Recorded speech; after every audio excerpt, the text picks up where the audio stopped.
Welcome back to another episode of the Stag Raw podcast. It's quite cool. I mentioned in the 200 Club that the platform I share my podcast on, Anchor, now lets me know how many followers there are on Spotify, and we're about to crack 900, which is blimmin' awesome. So if you're new to the podcast, thank you so much for coming on board. If you can slap a 5 stars, and if you're one of the 900, because we don't have 900 reviews, if you're listening to this one, slap a 5 star on the episode. That'd be fantastic. This episode, I'm joined by my really good mate, Patrick Davenport. Pat and I flattered together in my final year in Auckland at university. We had a place, a little dungeon in Arch Hill, Auckland. Us and the lads called it El Rancho. We still keep in contact. We have a messenger group where we throw shit in there. Our music choices range from country to drum and bass. And the lads push the limits. So Paddy is just changed careers from working a very good period with strength and conditioning. He was heading up the athlete development there at Millennium Institute up there in Auckland. Paddy did sports science at Auckland University. Very knowledgeable. He's done a lot of rowing coaching as well with North Shore Rowing Club. Pat rowed himself for the mighty Hauraki Plains and North Shore. And now down in the Waikato, he's been part of Waikato Rowing Club. Got them set and ready to go for Nationals just been in rowing. And Pat is also part of the mighty Morrinsville Rugby Club, doing some strength and conditioning for them. Dwayne Sweeney getting that man in a good nick. Probably another season for the Swamp Foxes, I hope, Dwayne. If you want to listen to Dwayne, we've got an episode with him talking about the awesome work he does with the Water Boy. Of course, we had Thomas Nabs on a couple of times in the earlier episodes. Tom might be one of the first 3 or 4, and then again in about episode 60. So plenty in the back catalogue if you're new to the Stag Raw. The Stag Raw is brought to you by Cane's Deer Velvet. If you or your loved one have some aches and pains, this might be something for Dwayne to get through the season. Or an injury that needs support to heal, consider topping up your body with Cane's Deer Velvet. It's packed full of amazing nutrients that the body uses in maintaining the immune system, bones, joints, circulation, and general well-being. Find out more at www.canesdeervelvet.com and use the code STAGRAW252 for a 20% introductory discount. See the Chiefs again out in front, led by the mighty Sam Cane. Drink Element / Stag Raw. Follow that. Use that, and you'll get 20%. You'll get a free sample. We got a notification the other day that the chocolate medley is almost sold out. So once that's sold out, that's gone. So get your hands on that. And if you use the code Stag Raw at checkout, you can get 20% off Drink Arepa. This week, I think it is brain awareness. Drink Arepa are doing lots of big things around the brain. Of course, their caffeine-free brain food is what Drink Arepa is. Love doing that with a podcast, having a little bit of Drink Arepa, especially the ones at night time, because you can't have a coffee. Well, especially me, I can't have a coffee. I wouldn't go to sleep. But even if you think you are, you're delaying that deep sleep if you're having a coffee. So yeah, Drink Arepa is fantastic. Keeps me switched on, focused. The L-theanine really drives things, but then straight off to sleep, you have a great sleep. So check them out. I'm going to be doing a bit of a post this week for that brain stuff. Having had concussion, the brain and brain function is very important to me. And then also, as an optometrist, I treat a lot of people post-concussion. It's just a shame often how long it takes for someone to get the information they need. And something as simple as an eye exam can go a long way. The eye is part of the brain, an extension of the brain. I can assess a lot about the person's autonomic nervous system in the brain. And something like Drink Arepa is just one of those tools that low impact without the caffeine, but allow you to switch that brain on. So check them out. And as I said, if you're looking for a big order off their website, get 20% off with that code STAGRAW. Right, this was a wicked chat. Went around to Pat's place, and this was awesome. Enjoy.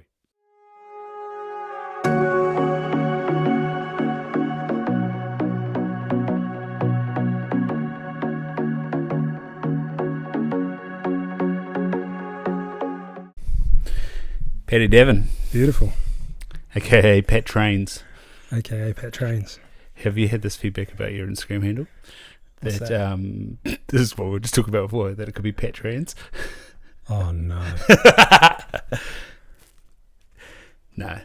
It clearly says trains. Yeah. Yeah. How'd you learn to drive, Pat? Geez, that's a good story, actually. I'm not accusing you of being a bad driver. Just how did you learn to drive? I know I'm not, so that's okay. I learned to drive on a farm, probably like yourself. No, I didn't have a farm, so no. No? Oh, what did I learned to drive up and down the driveway. No, I learned to drive first on a quad bike as a kid. So yeah. I was... Getting in the cows? No, I think the first time I ever drove anything was Dad was just like down the farm. Maybe it was a water leak or something. Get down. And, did you know what to do, though? No, the funny story is I had to drive all the way home and I didn't know how to change gears, but I knew what the brake and the accelerator pedal on the quad were. So yeah, I drove home in first gear about 2k up the race, just full tick. Yeah. And apparently they were screaming at me to change gear, but oh well, got home, figured it out. That would have been foot clutch and gears, eh? Yeah. We got there eventually, so I was probably 7 or 8 then. Mm-hmm. And then to drive a vehicle. Did you know what to do with the leaking tank, though? What? Didn't say your man made you go check a leaking tank? No, like a water leak on the farm, so it would have been a pipe. Oh, and you're like, that place is green. Or, that's wet. Dad would have known that. I was pretty dumb. Just straight up. You just couldn't be bothered going out to check to see if you do anything. I was just the remedial task man on the farm, really, of all of us siblings. The sister seems to have picked up most of the real skill, but everyone else is reasonably savvy. But skill and lingo. Yeah. No, I'm. Your brother's been builders, probably a do alright, eh? Are they both builders or what? Only one? 2 of them now builders. The third, Kurt's trying hard, but he's sort of in the fencing, shed building scene. So it's a little different, sort of not quite as, I guess, formal. Like oldest 2 brothers, Pete and Marcus are both. Marcus is doing his apprenticeship now, I believe, or nearly done. And Pete's been a builder for donkey's years. Yeah. Morrisville. Yeah. So did you do defensive driving? I did. Yeah.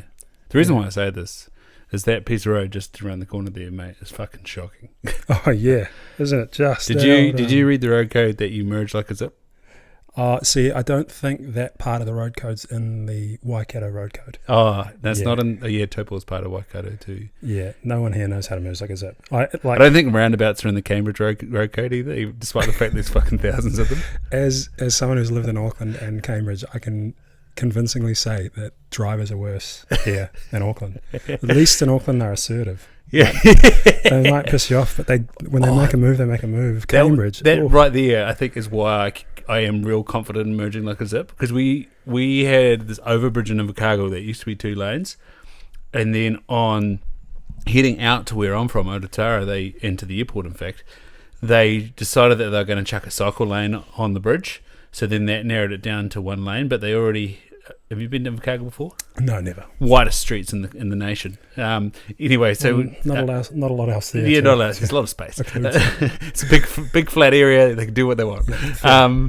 Tweed Street's got two lanes, hits this gigantic roundabout, and then previously 2 lanes over the overbridge because we can. Then they chucked the cycle lane in there. So then you had to straight away come out of the roundabout and merge into one. And so that was right around the time I was learning to drive. And so the old indicate out of the roundabout and merge like a zip was oof. I did that many a time, so I think that's why I'm quite confident. But Taupo at the control gates, holy shit! For one, there's 2 lanes to come down to the lights. I think the whole introduction of lights thing's throwing a few people in Taupo, this whole get into 2 lanes. You're stopped at the lights, so then when you take off from those 2 lanes, merge like a zip and get over the control gates. It's just just baffles me every day that there's this big single line queue up the hill and all these empty spaces up the front. Yep, that's why I cut it to a T. Merge 4 to 5 kilometres before you actually have to merge, and then... Oh, I hear that too. Yeah.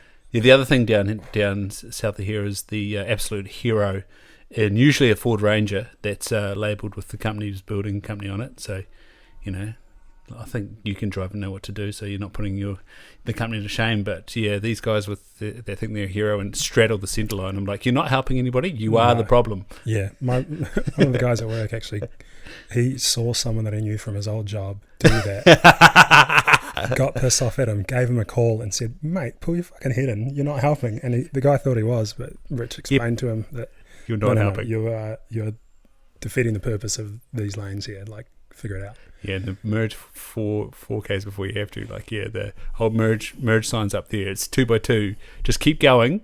Everybody keep going. And it's amazing. Like, when we got to the front and everyone kept moving, and it's just like almost, we miraculously became going 80Ks again. I was like, oh, wasn't that nice? Yeah, traffic kills me.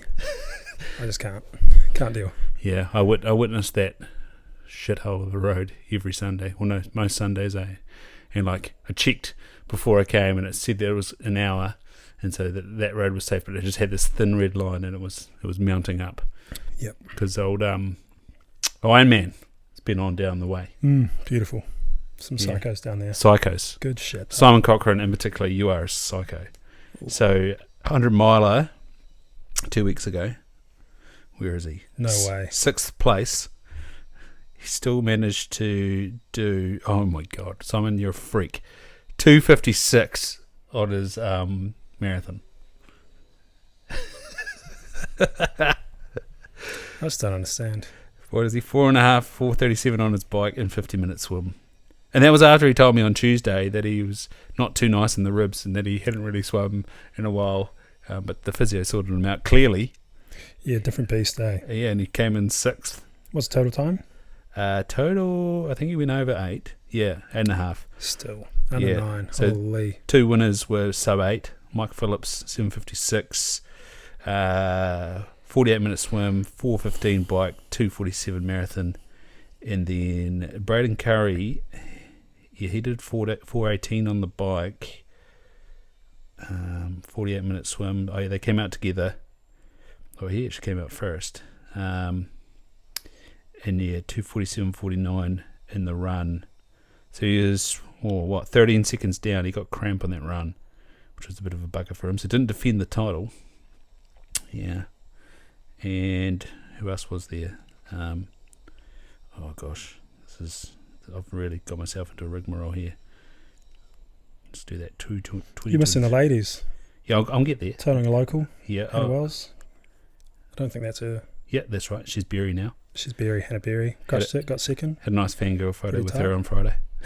Can't remember the first lady. She was from Austria or something like that. Belgium or somewhere European. So the great man, Ken Brown, he got 7th. Lucky number 7. He was 56, 4:39 and 3 hours 32 for the marathon. So yeah, the woman, she is Dutch. Els Visser. Yeah, she was 9:05.44. So she's still running a 3:13 at the end of that. Holy cow. 13. Yeah. 4:50 on bike's pretty hissing. She was hissing on the bike actually. And they were 57 swim. Hannah Berry, second. 51-minute swim, 4:56 on the bike and 3:15. And Rebecca Clark, she was 50, 4:57 and 3:16. Oh, those are incredible numbers on their own. Yeah, weapons, eh? That's crazy. So, like, you're going to be training someone for an Ironman or a 70.3? Half Ironman. 70.3. Yeah. I think more from the perspective of having something tough on the horizon than trying to be competitive in it, in her own words. But yeah, no, so I've just finished putting together a program for a young rower here that I've been working with in the Waikato Rowing Club. And she's sort of cottoned on to the fact that I'm doing a little bit of extra coaching work, I guess. Yeah. And reached out, wanted to have a bit of a chat about how I could help and what that might look like. And so, yeah, we had a chat, and some of the sort of things she'd spoken about were how she felt good when she was feeling good at running. Like it sort of... Good in rowing when she's feeling good running. Yeah, good at... Just better in general, and in particular when she was rowing her best was when she was running most and sort of feeling good at that. So just as sort of an off-season target, something to keep her honest and, you know, training hard. Because like for rowing, you can always have a bigger base, eh? Pretty much, yeah. that's the separator, I think. And the noggin, you got to have the top 2 inches, I think, if you want to get further. But for sure, like, base is everything. Yeah. The bigger the base, the bigger the building. Yeah, that's right. Yeah. And so, you know, you can get a bigger base by doing a winter program, slogging it away on whatever body of water you're on, or get on a bike, get the shoes on, and yeah, I guess Ironman, get in a pool as well. Yeah, I think the beauty of something like that is it's obviously massively endurance focused, which, as you say, you can't really go wrong with building an aerobic base to support rowing.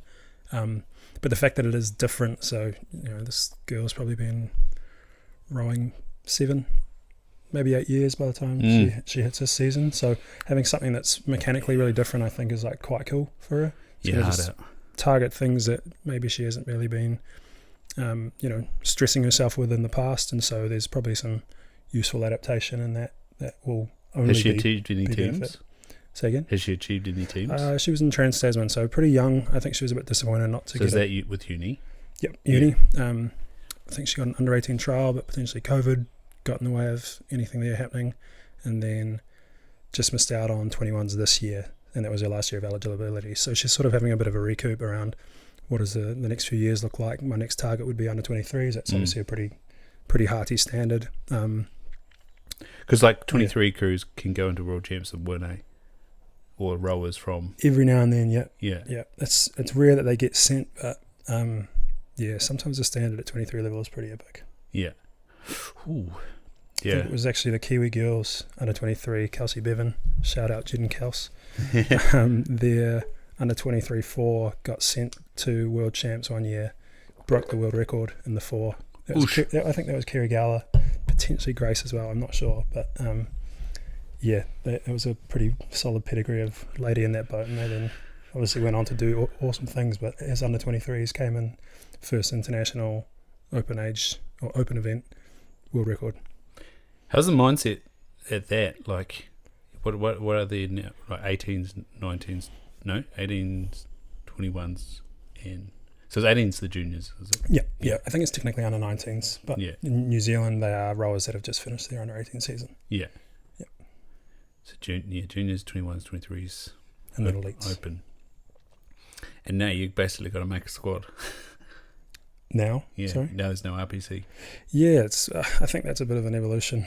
Rowing New Zealand's got rid of the RPC system. It's being handed on to the clubs to sort of look after it. They've got something they're calling the pathway system that's sort of supposed to be nurturing those athletes, but it just seems a little murky at the moment as to... So was there any funding for what you did for them? In what respect, sorry? In strength and conditioning? For the club this year? Yeah. I don't think anything that came specifically from sort of Rowing New Zealand or elsewise. I think this was just Waikato Rowing Club. Did they fund you or no? Yep. Oh, good. No, big investment in terms of my time. So, yeah, grateful to have been paid there. Yeah. Oh, no, cool. Because, obviously with Dad's involvement and my flatmate John, he was strength and conditioning at, what are they called? Atomic Centre? No, you guys were Apollo Centre. Whatever it was, Millennium Centre. AT Millennium now. Yep. On Apollo Drive. Before that, it was the Millennium. I can't remember what it was called in Christchurch. It doesn't matter. The high performance unit in Christchurch. Anywho. Yeah, Apollo might be right. Yeah. Anyway, it's neither here nor there. And so they had access to the 2 or 3 guys that were there, paid for by High Performance Sport to train people within that facility. Yeah. It's hard to say. Like, is there still S&Cs at the velodrome? Rowing New Zealand, or no, at the velodrome for looking for after cycling? Yeah. I believe there's high performance sport based S&C coaches there. Yep. Yeah. Yeah, but just because the RPC systems were disestablished, they are no longer sort of obliged, is probably the right word, to work with the athletes that otherwise would have been an RPC, because they're now at club. High performance sports, not a club oriented program. So yeah. So I didn't catch up on nationals, even though old man was, I think he's chief umpire or whatever. But like, what was the sort of competition scales? What do you mean? Sorry. Was it like elite club? Yeah. So nationals is fairly unchanged. I think it went through a little bit of a rejig 2-3 years ago, just before COVID. So you've still got your similar grades. So you start out novi, you then jump up to a grade that's sort of been re-established after, I don't know, maybe 15, 20 years away, called intermediate. Intermediate. And then club, senior, prem. Yep. Club, senior, prem. Shit. Is there crossover or you can't? No, there is for sure. Sort of athletes competing a grade up is the way to go. Or Robbie Manson, you compete a grade down. Yeah. No disrespect to Robbie, he's crushed it. He was in the Waikato squad, but there's a bunch of athletes that have done that in the past as well. Did the Boss Rooster move homes? Last time I stayed at your old flat in Auckland, I slept right next to it. Yeah, you would have. The Boss Rooster, I don't know where it was before. Potentially, actually, that one might not have got changed. I think that's been Avon. But the Boss Hen, the female equivalent, has sort of been established in the past few years. That's gone from North Shore won it last year to Avon this year. Avon had some pretty killer girls in their squad this year that smashed it. So do you still follow results? Yeah. Kept as sort of close an eye on it as I can. Obviously, working with the Waikato club, I was keen to see how they got on and had a little bit of a vested interest in their results. And then always keen to see how the home club, North Shore, goes. Having spent so much time there, and different, for the most part, they actually competed in different events, which was pretty ideal. North Shore and Waikato. Yeah, there wasn't a lot of crossover. I think really only the senior ladies that were sort of butting heads in terms of trying to claim those podium spots. But both. How long were you at North Shore? I rode there for 3 seasons, coached there for 3 or 4 as well. And you were Hauraki Plains before that? Yeah. So that's the real home. But obviously moved away from there, so I haven't been there for a wee while. Yeah. Oh, nice. Always good to see the orange singlets on the course, though. What did you win? Club title? I actually never won a club title as a rower. Thanks for bringing that up. On the podium? Oh, heaps of podiums, just always silver and bronze. Did manage to get a title as a coach, Club 4, and then I feel like there was something else. But, yeah. Nice.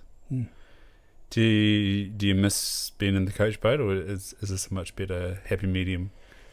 Oops, there was a weird noise. I do and I don't. It's a huge commitment, I think, to be a coach and to do it justice, certainly in the way that I want to be a coach. And so I'm sort of happy at the moment, just having taken a step back from the on-water stuff and the rigours of that, and being in the gym space and sort of feeling like that's my niche. And then every now and then just jumping out on the coach boat to see what the athletes are up to and how I can potentially take some of that information back into the gym. The coaches at Waikato are pretty keen on having me jump in a boat a bit more often, I think. Though. I think most clubs are keen on anybody jumping in a boat. Yeah. Having witnessed that my whole childhood life. Yeah. No, but it's a massive sort of commitment to be a rowing coach, obviously. So I've sort of made that toss-up of my own training over the rowing coaching training, the on-water stuff. Yeah.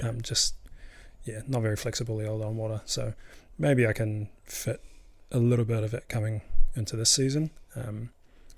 But yeah, I want to be smart because I've burnt myself out crazy, sort of overcommitting to on-water and then having no room to do anything for myself and feeling pretty unhealthy as a result. So. Yeah. How do you see pathways now for coaches? Like, obviously, for athletes, there's a shitload of elite positions now gone. How do you see, like, elite positions in coaching? Like, that was already tight. Yeah, it's hard. I think that was actually something that sort of contributed to me stepping aside from that coaching space as well. it's just bloody hard to get up there. And Yeah. then having gone out a few times at Rowing New Zealand with some of those coaches, like it feels quite isolated. I Yeah. think. You know, there's a bunch I think they could do to sort of improve how that group of people were supported, and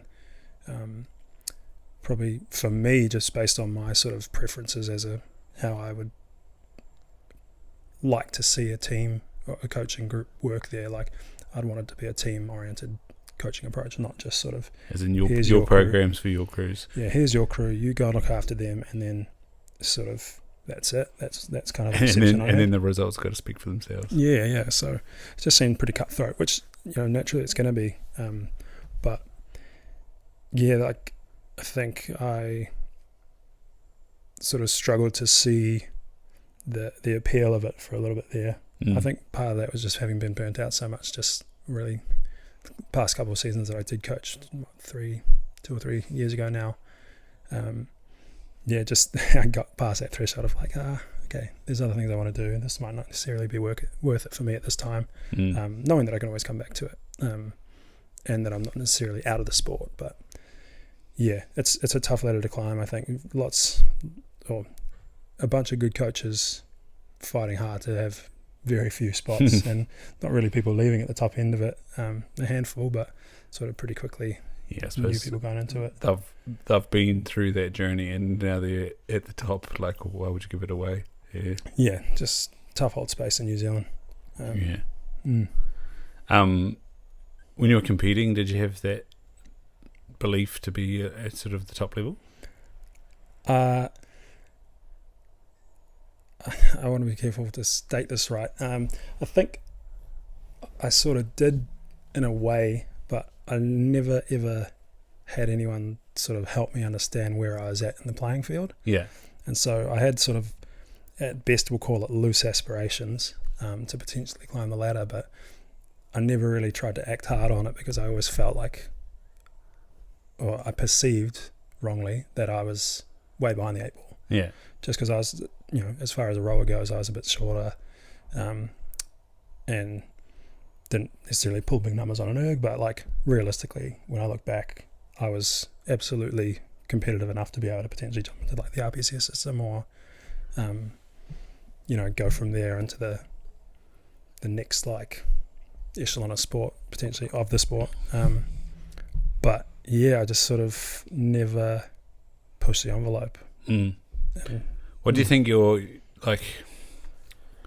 I was probably too late to rugby. I was out of didn't come through any system, and then the balance of university and rugby probably meant I couldn't be as good a rugby player, and also meant I wasn't that good at university.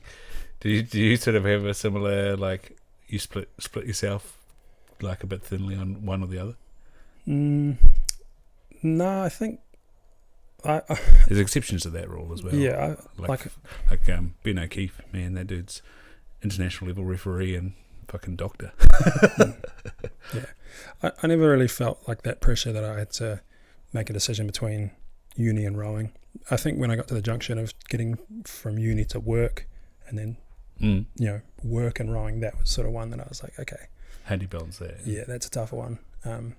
And having jumped into coaching as a job, there was just a direct clash in terms of like the time commitment. Had to coach kids before school in the mornings. And that's when rowing training is, so it just wasn't viable. And that was when I stepped away from being a rower myself, and then did what I could as a coach at that point. Yeah, competitive. Yeah, I definitely found that like break. Like the first year after uni, I didn't play, and then by the time sevens came around, I did, and I made that Canterbury squad. And I was like, "Fuck, this is pretty remarkable." And then had a good season with Christchurch. Came up here again. It was weird because Waikato is like had such a good sevens team. I think they went on and won that year, but us at Hautapu didn't really have any program in place, and so it was kind of like yeah. After like having such a good role, like a summer of sevens and really good 15 season, and then rolling into it, it was kind of like, oh, start again. But then you get that when you move, don't you? Like anytime you move, you got to start again. Yeah. Did Matt send you the same message about Iron Man? No, he didn't. He's like, you swim, me. I ride, Matt, and you run, Pat. Oh. I was like, geez, 3.8k is a long way. Yeah, I'd definitely drown before I finish that. Yeah, but you'd be doing the marathon. Yeah. You've only done one, eh? Only done one. Have you done one in training? Nah, not quite. No, I've actually been pretty far away from it. I think the longest training run I did before my marathon, and probably still to date, is 32 or 33k as a training run, and then the marathon itself. Because all your training's been based on time, eh? Mostly, yeah. Vast majority is based on time. Yeah. And the build up to the marathon was all based on distance. Yeah, because when I did the ultra, I based all my training for 101k's, and so I did 46 twice and 42 or 3 a couple of times. So that was like quite good confidence building, even though they were agonizing. But yeah, no doubt. They were the reason why I was like, I probably shouldn't do 101k's. It's a good lesson. Yeah. But yeah, no. So I've got 3 weeks till my ultra 50k trail, and the longest training run I'm supposed to do is 4 hours, which is next weekend. Yeah. But of course I've gone and booked a Auckland Half Marathon series. That means I've got a half marathon that weekend as well. So you got to try to run slower. We're debating how I tackle this. Whether I still do the half marathon, have the brakes on, and do it the day after a 4-hour training run or not. Oh, yeah, there's an option. Yeah, because that's a Sunday. Who are you debating this with? Myself. Always. Yeah. Don't debate it with Simon Cochran. He'll tell you to do both. I think in an ideal world I would. As far as, again, sort of a tough training thing. Did you break yourself last week? After our run? No, I wouldn't say that. Good. I thought I had. I think I went up on Tohara on Tuesday, and I was like, it would be interesting, especially coming down the hill. And it was okay. I was like, oh, good. Yeah. It wasn't broken. No, I was definitely tired. The DOMS and the quads was serious. And I've got that little niggle in my low back, but that's just a laziness on my part to not do enough stretching in general from all of my running. So, no, I think by... That's not something you think about, your lower back getting sore from running. Oh, it's just a build-up of all the tension, the work going through your glutes, hammies, quads. Probably see that links to the hips, and when your hips are sort of not doing what they want, the next point of movement's that little bit up. And so, yeah, I think... And then you drive a desk all day. Yeah, that definitely doesn't help. But yeah, just little niggle on that lower back, but kind of got some needling done and feeling pretty good now. Dry net, like... Yeah, acupuncture. Through physio? Or? Yeah. How'd you work that? How do you mean? I had an accident on a trampoline during my training. I took a really big step off a step during our run. Thanks, ACC. Yeah, cheers, ACC. I'm paying levies, don't worry. Yeah, same here. I deserved it. It's not work related. Yeah. Oh gosh. No. How you balancing strength? There you got to go. Endurance, strength, flexibility. The triad. By endurance, do you mean you're running? Or the running? With the running. Running a lot. So what are you going to do, 50Ks? Yeah, going to do 50K. I'll make that a different question because strength and flexibility of me are the same. It's very much... Can you explain that thinking? Well, I'll do my best. Is this a range of strength vibe? A little bit, yeah. Well, I think mobility as a whole is just the ability for a muscle to express range, right? Like, can I move through this range of motion well or not? If I can't, and this is sort of a statement or a question that I ask athletes a lot, is like, what actually is a tight muscle? What's happening? And unless you've had sort of some kind of trauma or accident or niggle, sort of like we did, which is clear that or lactic acid build up, a rolled ankle or something like that. Yeah. Typically, it's actually just your brain, your nervous system trying to get in the way of you going into a deeper range, right? So if you're going to solve that problem, you have to teach your brain to go, it's okay to go to this end, like this deeper range, this end range. So the way you get there is by sort of putting force through the muscle and sort of gently encouraging it to lengthen out further, which the best way to get there is movement, like Deep squats and Jefferson curls. Yeah, end range movement. And so rather than sort of separating those two things, which you can do, like I'll still do my traditional stretching or traditional warm-up work, before and after runs, but excuse me, got the burps. I actually make a fair chunk, probably like a third to half of my training is sort of deliberately focused around range work to try and open up or improve my range of motion in a certain area in the gym. Yeah. So when you're doing a weighted pull or a power clean, what are you trying to achieve? You're gonna have to elaborate on your question there. Like in some of your training videos, you've been doing weighted pull-ups, Yep.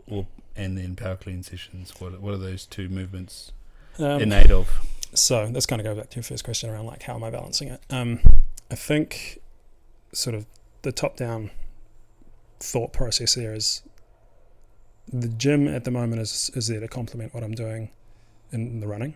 So, I'm running 5 times a week. I'm gymming 2 to 3 times a week. Ideally, my gym stuff is just making me as capable as possible at getting through the training load for my running at the moment. So I think if I wasn't doing an ultra, I wouldn't probably have such a load of training being focused on running. I'd probably make them a bit more even. So say hypothetically 3 and 3 runs, 3 gyms, or 4 and 4 even. But like when I go in the gym and I'm thinking about what I'm doing, most of it's focused on just trying to get the body to move in a whole bunch of different ways. And so there's, say, a chunk of it, maybe half of my gym sessions focused around supporting running. So strength through the hips, strength through, creating good core postures, creating stiffness at the ankle, or, that might not be inherently right, but, mobilities and strength around the ankle so that when I inevitably roll them, because I always do, that they're going to be able to pop back into a good position quickly and not end up flopping all the way over. Break your ankle again. Yeah, that'd be number 3. But yeah, so that's a big chunk of the rationale, I guess, for my approach to gym. And then the other half of it is I actually just want to train to support, driving a desk. So that's a lot of it's just to do with getting into positions and postures that I'll never get it when I'm at work, because I do sit down for so much. And then just, at the same time making me feel good and capable. Like that's a big part of it, I think. So I just want to be able to be as competent at movements as I can be, because I enjoy being able to execute them. And 2, there's obviously a flow-on effect in there, being able to sort of walk the walk a little bit as a coach and know what I'm looking for, because I've been there, trained it myself, and sort of been through some of those battles of figuring some stuff out. Yeah. How long's your training from running now? How much sort of work has been done pounding the pavement? This block in particular is an 11 or 12 week block, but prior to that I sort of had December was pretty chill, but then the months prior to that, maybe 6 months, was sort of a good long steady build up into my first marathon. Yeah, and then the half marathon work, how many years in time was that? The first half marathons I did? Yeah. I did them just sporadically. I did the first So they were like bouts of work into an event? Yeah, pretty much. So sort of between ankle injuries, after the first big ankle, my left one? Yeah, doesn't matter. I'd trained to try and go reasonably well on the half marathon series. It was, again, just something interesting to do as I was grappling with not rowing anymore. So something to just target my training and give myself something to focus on. And so, yeah, I think the series is over 4 or 5 months. So it's like pretty long, and you just sort of have to dribble the training through to keep semi-capable. Was that quite good, not like aiming at a peak, aiming like more at a plateau type thing? A little bit. It was a bit of both, to be fair, because the goal was to go fast on the last one, which is the awful lot of fun. Right, so, yeah, doing that, and then it was almost like a relearning how to train, but to do it in a way that was for general health and vitality, let's call it, rather than the rowing, which is obviously like very, very oriented towards nationals. Yeah, and it's season stuff in it. Yeah, like that's what I felt was swimming, like 8 to 15 was all about seasons, and then football became almost year round.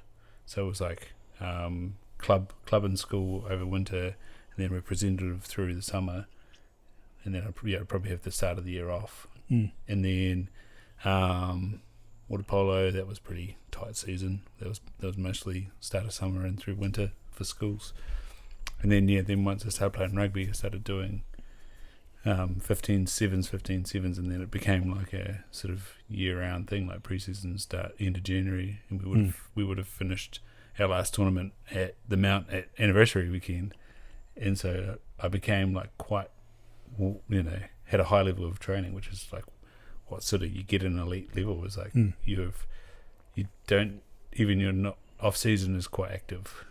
Yeah, and then when it came to training for that running, that was actually the first time that I put dedicated running training in. Like I've always been a reasonable runner right the way through, but basically like what we were talking about before with your athlete, like due to a good base level of fitness. But to actually look at a running program and this day you're doing this long one, this one you're doing a short one, these other 2 days you're doing strength and mobility. Like it was something new, and being the first time, probably overextending myself. Not surprisingly got injured. Classic. Whereas I think like you've done a really good job of like a good period of time in half marathon level. You did the marathon and now you're extending yourself further. Yeah. I feel like I was pretty good at that actually. Like that it was deliberate. I'd come off. Obviously, I had one ankle injury, and I think that first half marathon series sort of trained based sort of purely on my own insights and approaches, and that was sort of the classic like early runner mode. You just go out and you smash out every run as hard as you can. Run fast. And training in the gym was absolutely not complementary to what I was doing. So what you were doing? Running. Big deads, big overheads? Oh, not too much deads. Lots of just training to be as strong as I could, really. Yeah. Sort of priority movements were clean, squat, bench, I'd say. Yeah. And handstands, but that was probably actually quite good for me. Yeah. Got me off the back a bit.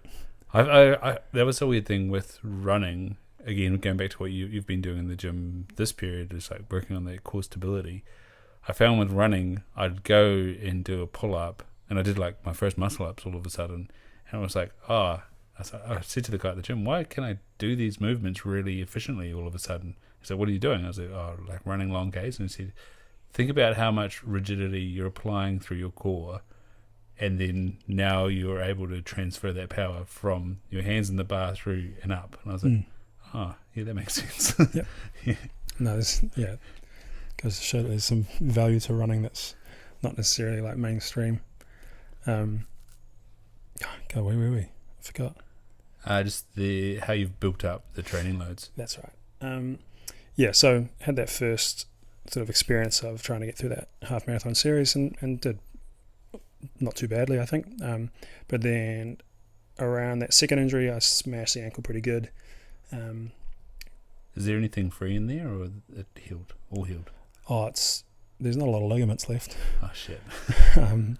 The ankle injury was. Is this the one in the gym, or is? Nah, it was a foam roller attack. So was that just at home? No, it was at work. So I was warming up. With more shore swimmers. We were playing a game, and the foam roller was underneath me as I was jumping in the air. Got knocked around a little bit by a couple of other people jumping. I come down on it, land on the foam roller, slip into an inverted ankle position, and then just hit the ground with all my force. And in that rolled ankle position. So when you say there's not a lot of ligaments left, they get torn and flopped around. It was a full rupture of the 3 primary ones on the outside of the ankle, and then I think ruptured the deltoid ligament on the inside, and then nearly ruptured the other one. So the sort of Did you see the orthopedist at Millennium, or did you? Yeah, it was ideal that I was there. So went straight up to physio as soon as they got in, because this was at 6 a.m. I think my old physio Braden was in it around 7. So went up there, they iced it, immediately sent me for a referral to go and see. I should remember his name, but I don't. Same office as Burke. Yep. Because he's a hip and knee guy. Can't remember. But they saw me pretty much straight away, got an MRI, and then pretty soon after that, they were able to diagnose it. So those 3 ligaments gone. Torn syndesmosis, which I believe is the sheath between the tib-fib. So the tib-fib tried to pry apart a little bit. I had broken the bottom of the fibula, and then a butt ton of bone bruising. So yeah, it was a gnarly one. It was a real good. And that good kept break. up for ages, eh? How do you mean? The like tenderness. Yeah, so that was it was about 10 months to like a jog. It was Fuck, you should have had blood tests done then. That would have been fascinating. Yeah, it was like what a bruised big bone does to you.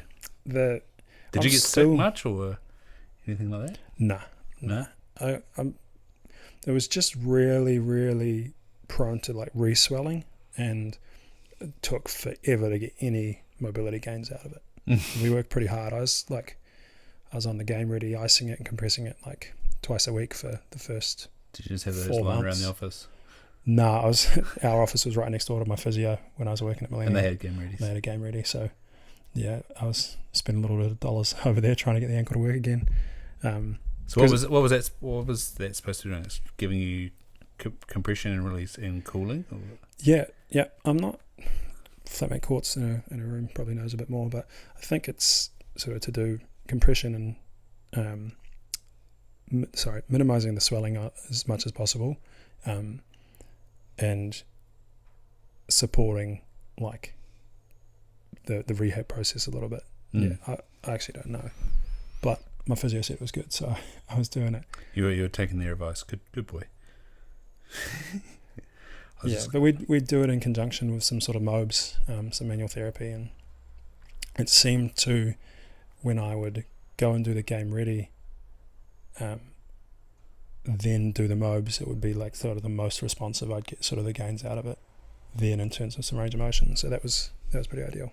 I was just checking, had the Seven Sisters one, and they had 10-5. Good work, Michaela. Lads are up at about 5:30, so we should be done before then. No, sweet. They've both been unbeaten, eh? They're crushing it. Good patch. Good to see them back at the top, both of them. Tyler Nathan won Blazer tournament. That's pretty epic. 50 tournaments, second person. Nice. I'm hoping that the Roosters get a win this afternoon. Sydney. The Highlanders have gone terribly. Yeah, it's hard to be a Highlanders supporter, I bet. That's why I don't have to support the Warriors, because I support the Stags and the Highlanders. Honestly, I finally got Billy to beat on Friday night, and I whacked up the Sky Go app and saw like Richie, who's the winger? Oh, fuck, from Crusaders. They used to live up here. Pass. No, anyway. You're rugby way better than me. Yeah, anyway, the Severis jogging back to halfway, and I was like, oh, they've just scored. Looked down, saw like 33, might have been 0 or like 5 or something. I was like, oh, good. And then I changed over to the league and watched a sensational try from the Warriors, and that took them into 14-12, and then so they won 2012. I was like, top of the table, eh? Yeah, everyone's keeping the faith. Jacob Benefield, Morgan Brewster. I don't know how they do it, eh? No, it's not worth it. Season not season. Hashtags out here. Gone Warriors. Yeah. No, I think the Stags winning the Ranfurly Shield was the worst thing for my psyche. Did that happen? Twice, mate. Twice in the space of 2 years. Unreal. Yeah. Hey, the first rain was quite impressive as well. Like it really got crazy. Winning it at the end of the season is always a good move, because you can just hold on to it for a little bit. Hold on to it. Take it around the region. Every time there's an event on, the Ranfurly Shield's there. People's weddings. Like, it got crazy. Nice. Hadn't been in the region for 50 years, so why not? Yeah. Your how's your fantasy football going? Fantasy basketball, you mean? Yeah, basketball. Sorry. Pretty good this week. I had a dud week last week. Tell us about the crew. What's the? Do you have the group doing it? Bit of a draft going on, or is it just mostly online stuff? Nah, it's all the rowing boys really. So there's, I think, 14 of us. Did you just get together? We didn't. Rude. We tried to, but I think because a few of us are down here, a few of them are up in Auckland. Most of them are up in Auckland. It's 2 hours away.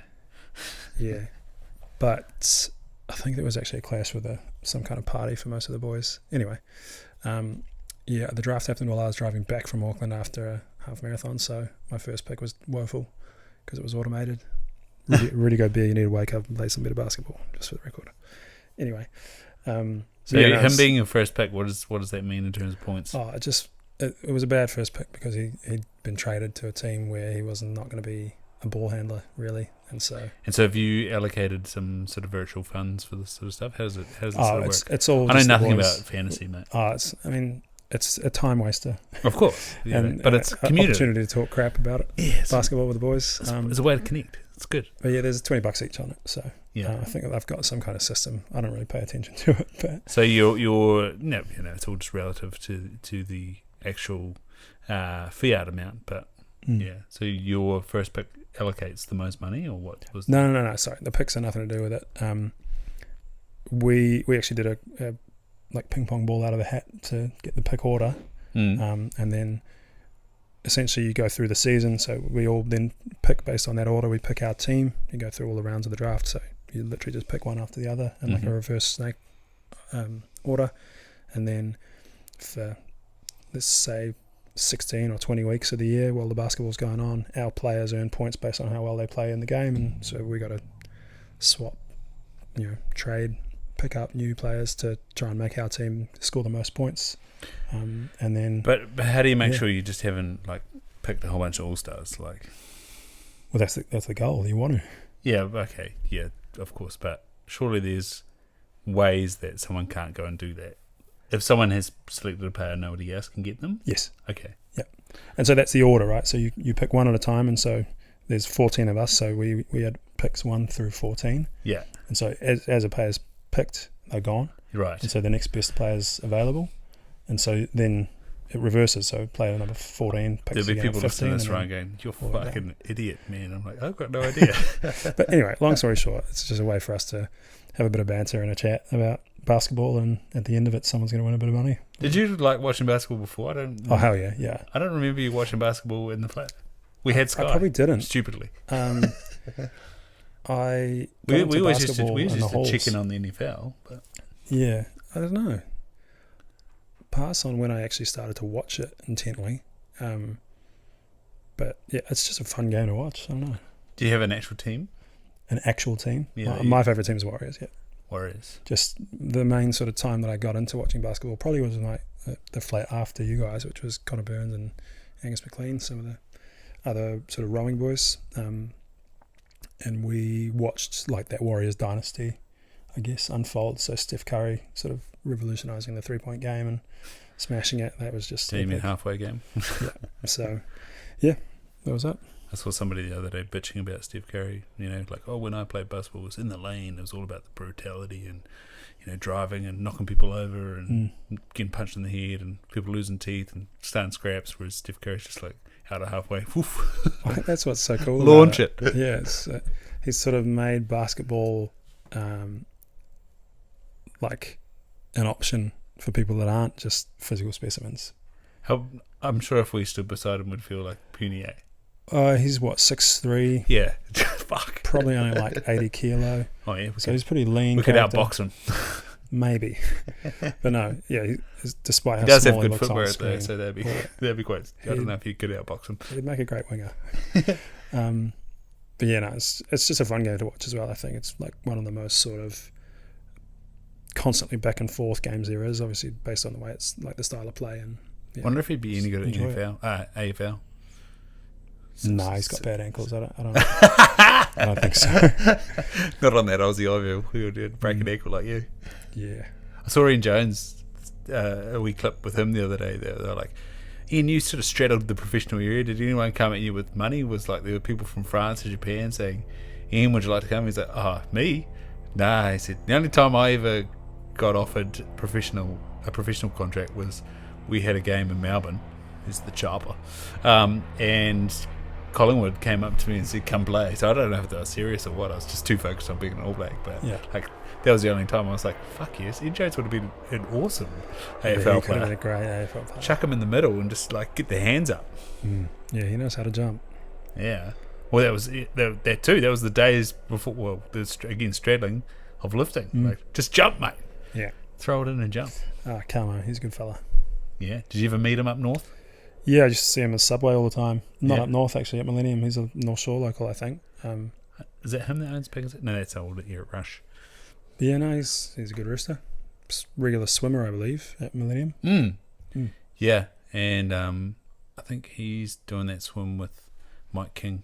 Wouldn't surprise me. And that's pretty cool, Mike King. Never been able to swim. Now he's like swimming across the Auckland Harbour. I'm like, Jesus, mate. Beauty.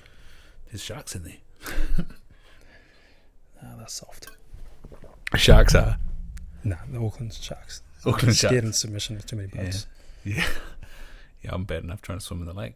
Shit in my pants. It's really embarrassing. It's someone like that went to nationals, like made top 10. It's like I can't swim in open water. Just like start losing my breath. No, I can, but I just don't like it. Fair enough. Scary stuff. Swimming's hard. Swimming's hard.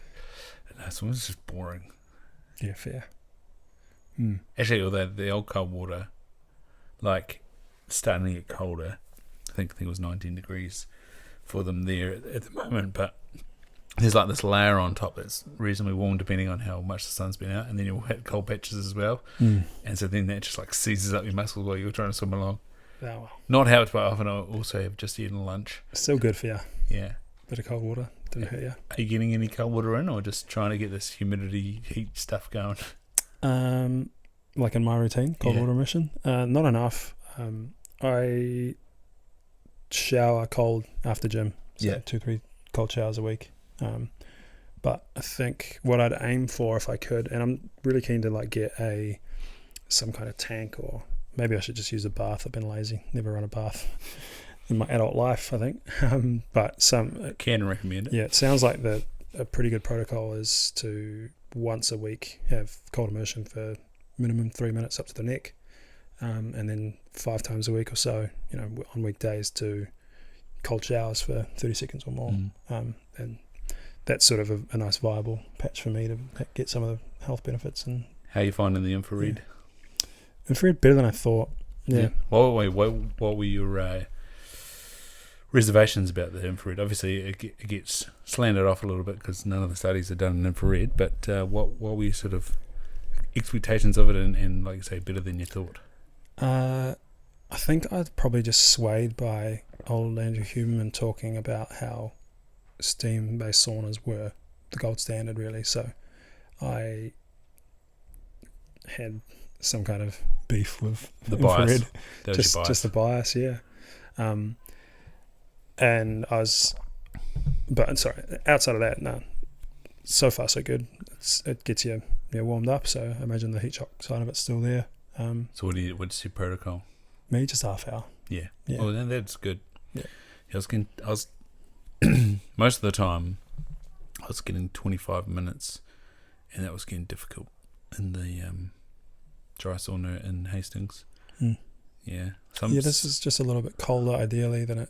Well, it's a little bit colder than it would ideally be. I think there's a trouble in a gym setting. Yeah, they sort of got to cater to the average. But and that's what I think would happen in Hastings, is someone would come in and be like, fuck this, chuck a bunch of water on it. Nah, so I'm there for the physiological benefit, I guess. So I want it to be 80 plus the whole time, but it sort of teeters between 78 and 81. Putting the old towel on the head is a real big hack. That old Nige taught me. Obviously, he's got the styly hats, the felt hats, but yeah. So I'll always wear a hat. Sometimes I'll drape my towel over my head. You just feel like the heat's not getting to you, really. Well, that's how I feel. And so it just sort of takes a lot longer to get to a point of feeling exhausted by the heat. I don't know who built the sauna in the Hilton in Taupo, but they really fucked up. It's a massive room for one, and then there's a gap under the door. You're like, what are you doing? Silly. No good to me. Yep. Yeah. Did you see what else was on this weekend? Arnold Classic. What's that? What's the Arnold? Paddy. Round the Bays was on today as well. Round the Bays was on. Surprised didn't go to a cheeky 13Ks, Pat. It's only 8, isn't it?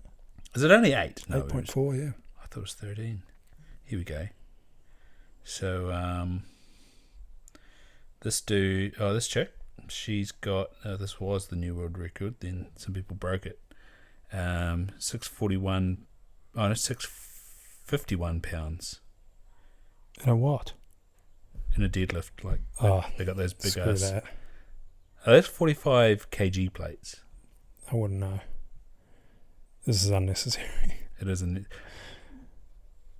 Props to them, but yeah, not for me. Like, look how long it takes her to lock it out. I bet you that's awesome for the body. Oh, hard. This is on Rogue Fitness. Yeah, no, not my cup of tea really. The old Men's powerlifting. elephant bar deadlift. That is a big bar. Hey, look how long it takes him to lock it out. Surely that's a fail. Impressive strength. Like there he ludicrous, goes. but There he goes. yeah, not something I'm So that was 447. into. Bobby Thompson. This one is 445. So that must have been the biggest. 447. It's a lot of tin. Mm. You need the elephant bar. Ridiculous. So what are you aiming for? Do you have an aim? Finish? For the 50? Mm. Pretty much, yeah. I think we're just not putting any pressure on ourselves. Want to go out, have a good time, try and enjoy it if that's possible, as much as possible. No, it is enjoyable. Mm. It's horrible and enjoyable all at the same time. It's really strange. Yeah, it's just really it's the pursuit of doing something that's going to make me pretty uncomfortable, and I'm sure be quite what's the word? I'll be pretty elated when I finish because it's something that I've conquered that was really fucking Be hard. prepared for tears, man. Oh, no doubt. Yeah. Yeah. No, that's all part and parcel, but I think that's kind of something that I've grown to seek out a bit more is stuff that's really hard to do, to tick off. Did you come up with a solution for the calories? No. No. That's going to be probably the hardest part of it all. Because that was eating enough. definitely poignant on the weekend. I was real gutted when we found out those slugs were only 200. Mm. So what was So- like? It was like not even 10% of our used. Yeah, you have to have a few of them. But no, so I'll... Can you eat like a one square meal or something like that? Or Yep. Okay. No, so that's sort of the goal. What are they? Calories-wise? Are they a I think grand? they're more 600? 600 to 800, I think. I might be wrong. Not bad. But yeah, so I'll definitely take gels, take caffeine. Obviously, that can sort of help where calories can't. Like it's a stimulant. So it sort of keeps you focused and concentrating and aware when a deficit sets in. What flavour of the SOS do you like using? I found that lemon and lime quite taut. Oh, I don't mind it. Yeah. But then... Not too stressed about flavours. Okay. Yeah. Just so long as it works, I'm good. But then, like, with the element, when you first tried that, you were kind of like, oh, that's quite salty. And then you that was used to weird. it. I got accustomed to that. Yeah, I hard. think it just was that whole And same with the idea. American flavours, like especially the raspberry. I remember the first one. I was like, intense. ooh. So that is a lot. And then I got used to it. But it's because it's so intense, I think it gives you that sense of, okay, this must be doing something then. You know, when it's like void of any flavour or not hardcore, you're just like, well, this is kind of just like water. That is so true about what you said about wiping the old adenosine receptors. Is that right? Adenosine? No, for sleep. Oh, in the mornings? Yeah. Yeah, so that was probably a human special It as was, well. yeah. I listened to something he said around, the classic Instagram reel, or it might have been in one of his podcasts, but talking about how to sort of optimize his morning. So when you wake up, you're obviously fairly dehydrated. You haven't been eating or drinking. So the best thing you can do in the morning is to actually have fluid with electrolytes in it, because you've essentially sweat out or, lost out on a lot of those It's probably been like 12 hours. electrolytes overnight. Yeah. And so the idea is if you can sort of first thing in the morning get some more electrolytes back into your system, it sort of kickstarts all of your other physiological processes to be able to do things well. And so what the example used was, if you want to have caffeine and then you want to actually be able to make use of the caffeine in your morning coffee, then you probably should have some electrolytes before it. Otherwise, your body's not really capable of actually putting that caffeine on the right pathway to make. And isn't it also that the caffeine blocks, is it adenosine? Is that right? Or whatever receptor it is. It blocks that. And so then you've got a bunch of the hormones still floating around. and then once the caffeine is released, then it comes back, and that's where you get a lull. Or is that something else? Pass. I think that was. Yeah, I didn't go that deep. I think that was in the podcast. Mm. That was one of the ones I did actually listen to. Nice. Yeah, I don't know what it is. Yeah, I think maybe it was just the one that he did with Rhonda Patrick, and I heard them both say everything I'd already heard them say, and I was like, oh, well, this was a waste of 3 hours. Oh, no, but that made me feel pretty good when I was doing that. And so, yeah, pretty. What's the word? Religious, I guess, with my morning electrolytes now. I don't like the glucose ones that much, which is tough because they are giving you some of those calories back. Yeah, as in the ones that I had, the SIS. Oh no, just in general. Oh, yeah, there's a few out there that are quite sweet, but they're sweet because they've got maltodextrin or something like that in them, and then like about 2 hours later you get that real sort of furry mouth. Yeah, it's tough. But then you're going to get furry mouth at the end of 7 hours anyway. Hopefully not 7. I think we'll be able to comfortably break 6. Like do it in 5 hours something. Yeah, it's 5 hours something. 50k. Not a huge amount of elevation. I was going to say you don't have a huge amount of elevation. The heat's going to be the killer. That's the thing I'm most worried about. Yeah, that was what I was chatting with a patient about Kona, and then I saw Cameron Brown talk about Kona, and he's like, "You're running through a fucking lava field." Yeah, it's next level. And it's like you're just getting ruined by this humid, hot. The ground's hot, the air's hot, and you're just like, "What is going on?" Yeah. Now I'll probably look at a little bit of what Dan Plews does. He was first in the 70.3 at Taupo, but he's big on, pretty prominent physiologist in New Zealand. Used to look after our New Zealand. Has worked with a bunch of Ironmen and women over the last wee while, but he's got a lot of useful information on his website and social media about fueling for Ironman and sort of endurance in general. So is he working privately as well? Or? Yep. Endurons or Endure IQ, I think is his business.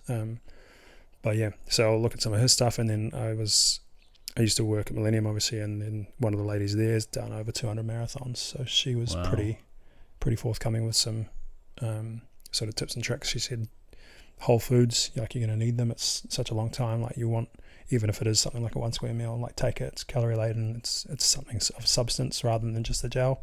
I liked the chips. They were good. Yeah, potato chips, and then an actual muesli bar or oaty bar, something like that. It was simple carbs that you're going to feel some satiation, and simple enough that you're not going to blow your stomach to bits with GI issues. But yeah, so I'm confident enough. It'll just be, I think the thing on that front that I'm a little bit nervous about is I'm going to have to be reliant on Australian foods that I don't know. So hopefully Emma does some good research for me. And get pics over there. Yeah, gets it all. The macro stuff at Woolies, not Countdown. Yeah. That's quite good too.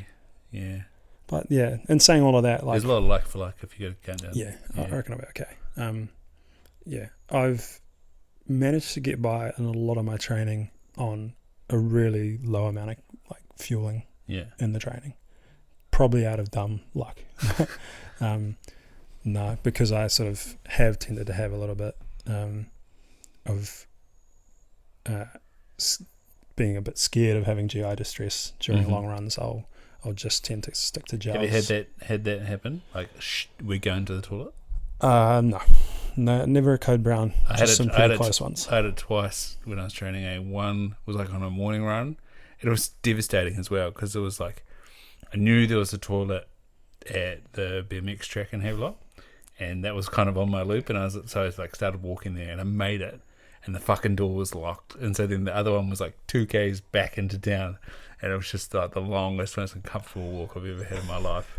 And then the other one, I was doing a block near my home, and I was about another like K and a half from home, where I was like, no, you can't keep running, or else you're gonna shoot yourself. And so then I had to have that awkward walk back into my door, and it's really interesting when you get to the point of opening the door that it really, really starts to come on strong.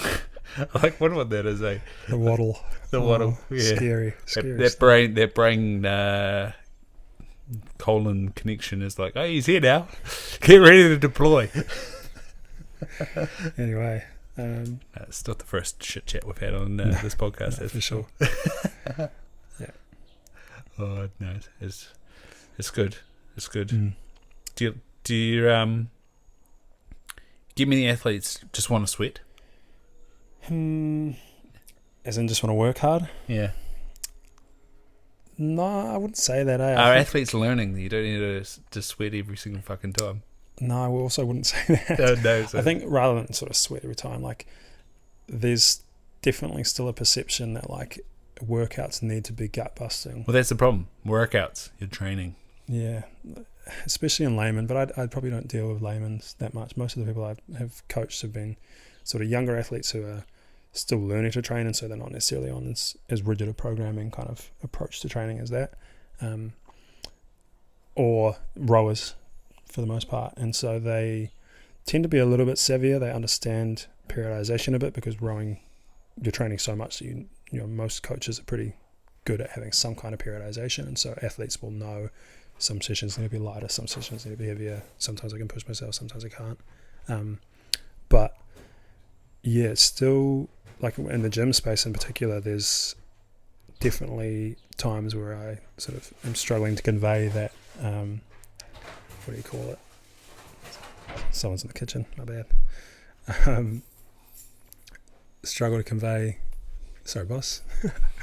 Times where I want them to just understand that this movement doesn't need to be like at max, or you don't need to be gassed at the end of it. Like you're allowed to finish this and feel good. Yeah.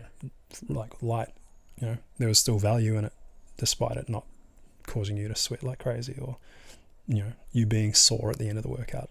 That's the one that kills me. It's like a workout's not up to scratch unless you feel broken at the end of it. I saw that on one of the TikTok trainers the other day. You know, like things that are not true when it comes to training, and one of those was like, you're not sore at the end. It was like sore and sweaty, and then I scrolled on. I was like, enough of you, mate.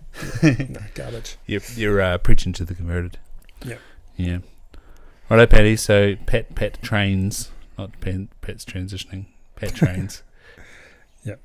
Pat _. I don't know if it is just Pat trains. Anyway, I'll have it in the show notes. Yeah, sweet. And are you going to get the GoPro out a bit more in the next 3 weeks so you don't get some taper madness? I think you should. How do you mean? Get some content. More content. Yeah. That video you made in Tongariro was epic. Yeah, it was alright. Is that just a program within GoPro? A little bit, yeah. A little bit of... See, it's easy. GoPro just throwing it together for me. A little bit of me messing with some stuff. Did you choose the song? Or? I think I did, yeah. My Life Be Like Ooh. Speaking of baritones, Jesus. Banger. That's a good song. It's not quite Lock the Doors, but it's pretty low. No. But yeah, so I will see what I can do. I might try and get next weekend in the Kauranga Valley. Yeah. Or Karanghaki, sorry. Yeah, my parents. Get a little bit there. You need to get the chest. You need a chest strap, I reckon. So you can just tap and go. Tap, tap. We'll see. I like the... What was the video like of it sitting in the back of your bag? Turned it off. So what was it flashing? That was my phone. Oh, that's right. Yeah, it's the phone torch. Yeah, silly thing. It was good. I could see you in the mist. But no, so yeah, a few more runs. I'll see what I can put together for you. What was your fastest split up there? Oh, pass. Mine was low fives, maybe. Mine was just before I broke my knee.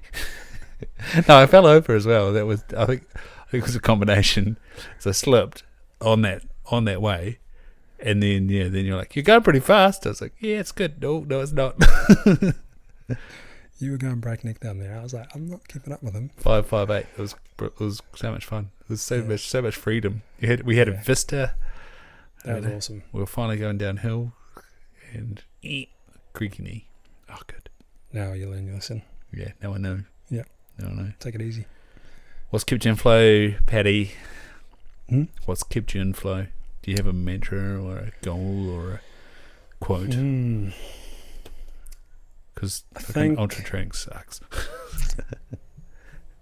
No, do you mean in terms of the training or just we'll go with like that. lifestyle lately? Yeah. I think so. It's more an evolution of my kind of mental approach to things. I think is I feel like since I moved down from Auckland, what was that, 12 months ago almost, it's just this idea of trying to live up to what I feel like I'm capable of. Nice. If that makes sense. Like, Yes, it does. for a long time, I felt like I wasn't pushing the boundaries, and especially after finishing rowing, like that was the thing that I did, that I was pushing myself, and then I didn't have that, and so I was coaching and working, but there was something missing there. And so I think doing that marathon and sort of being able to tick that off and commit to that training process and enjoying that so much, and it just was like this moment of realizing how good everything there made me feel despite how hard it was. And so now it's sort of transcended, and I guess I'm mulling all that over, and I'm like, okay, well, I seem to be feeling my best when I'm making myself do a lot and do stuff that's hard. There's just some transcendence across everything else I do. So as much work as I've got on, or trying to load my plate up with building this sort of individual business or personal business, having jumped into a new job and then doing the running on the side, and all of the coaching stuff too, like when I've got all that on my plate, I know that I have to organize myself well. I know that I can't miss a beat with respect to training, and so you sort of just have to get it done, and it's almost like the removal of the opportunity to even create an excuse. And so this is just all under that umbrella, realizing that, hold on, doing something hard or having something hard to train for really, really does ground me and keeps me focused, and I do feel better when I'm doing it. Like, give me 3 days off and I'm a psycho. I don't know what the fuck I'm up to. Yeah, it's still a balance. Like, for sure, I catch myself overdoing it and trying to stick, I think, too hard to the program, and potentially pushing to that overreaching space, not necessarily functional, but overreaching, overtraining, and just feeling beat up, and then that affects the mental psyche, and then I'm not as productive as I should be, in terms of work focus. But just I think I'm in a good patch of sort of teetering around where I sort of hoped I could envision myself being a few years ago. Like I'm quite happy with where I'm at in terms of that. So epic, man. That's definitely keeping me focused.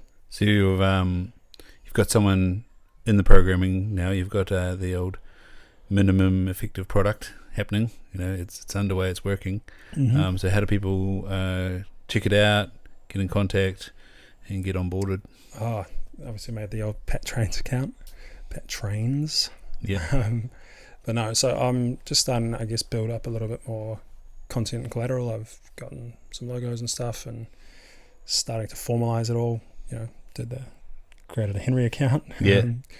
Got the logos, sending invoices properly now instead of just typing them up in a Word doc. So that's all good. But on that for the time being, the social media. And so they'll just message you. Yeah. Slide into the DMs. I think like the way I'm viewing it all at the moment is just a mentoring process. So I think it can be as little as just if you've got questions around it and you're keen to chat or have someone to bounce ideas off of.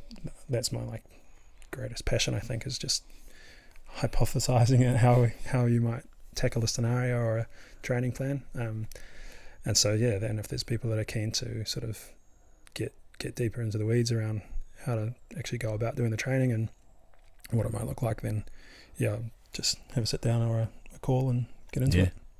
Awesome, man. Best of luck with everything. And I'm looking forward to 3 weeks away.